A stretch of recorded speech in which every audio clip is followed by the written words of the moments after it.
Hola, buscadors!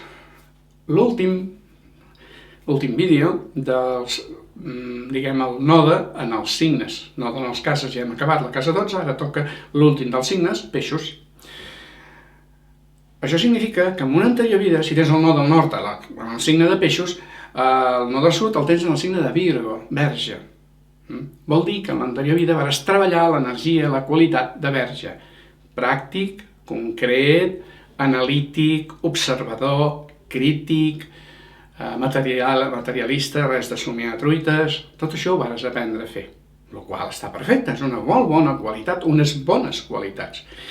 Però segurament et vas empapar tant d'aquesta energia que vas passar una mica i vas arribar a ser massa materialista, massa concret, massa pràctic, massa materialista. Lo espiritual va desdibuixar-se i va desaparèixer.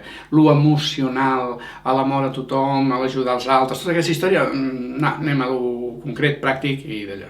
Et vas passar a la banda material, i el qual, insisteixo, l'energia està correcta, l'has de saber utilitzar bé, però ara toca complementar-la aprenent l'energia de peixos.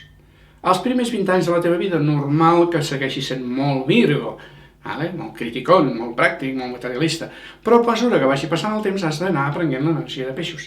I peixos és amor universal, amor a tothom, sentiment, tenir en compte el sentiment teu i el dels altres, i ser més espiritual, donar-te en compte que realment el món material no acaba d'omplir les teves necessitats, ni afectives, ni mentals, ni d'altra classe.